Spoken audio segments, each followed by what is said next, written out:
hợp từng ngày đôi môi ta áo trắng đến cho vắng sân trường cánh văn hồng thân thương một mặt trang sách vở nơi đây và ánh mắt thầy cô để chúng em trùng mến từng ước mơ đến lên trời xa lạ bây giờ chúng em được đi đến lối kia về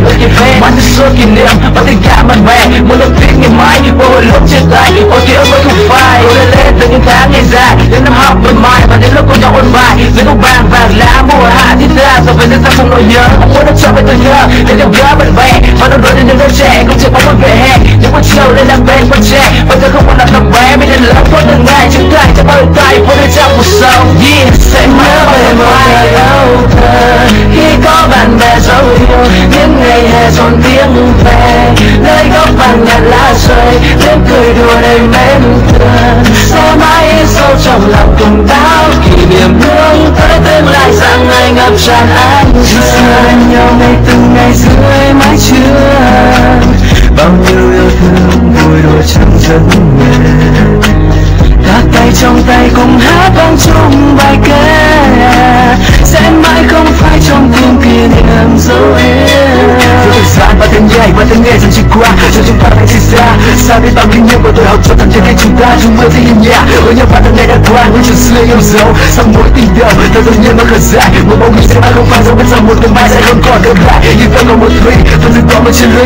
giọt nước mắt đã nhẹ vào nước bút và những phút chia tay không nói lời khi lần mai xa rời và sẽ còn nhiều mãi trong đời những cái kỷ niệm xưa chúng ta đôi với dưới đêm mưa và những chiều nhạt đáng sẽ trừng phạt với dưới không cây già mình cùng nhau say sưa hát ca với ngoài trời bao la những ước mơ bay xa ôi tình bạn là biết ra trong lòng ta vẫn còn bao ký ức ôi những hàng cây những bài giảng ôi tiếng con thầy và vẫn còn mãi đây những phút giây lúc ban đầu khi chúng ta gặp nhau em mãi nằm ngồi rồi con tim đã gieo mừng những anh nào dám nói giờ đi đã xa xôi sao mai xa thật rồi vì thời gian trôi không bao giờ trở lại mang theo những khoảng trời tôi đang tiên trong trắng tôi tương lai trong nắng đâu đây những tiếng cười còn đâu người không bao giờ vơi không bóng một vốn thể rơi cho lòng ai chơi với với mơ mình nơi xa ấy một tin đỡ đi nhớ về một thời âu thơ khi có bạn bè dấu yêu những ngày hè rộn tiếng về nơi góc bằng nhật lá rơi tiếng cười đùa thật mến thương sẽ mãi in sâu trong lòng cùng bao kỷ niệm hướng tới tương lai dạng người ngập tràn ánh sương nhau ngày từng ngày dưới mái trường bao nhiêu yêu thương đẹp tựa như giấc mơ ta tay trong tay cùng hát vang lên bài ca sẽ mãi trong tim bao nhiêu kỷ niệm dấu yêu once again self care young and old new song rap collab production 2005 check back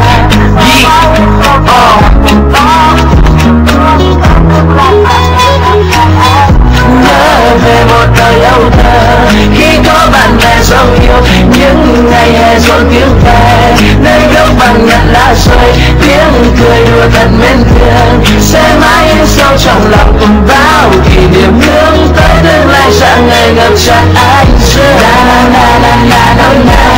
na na na na na na na na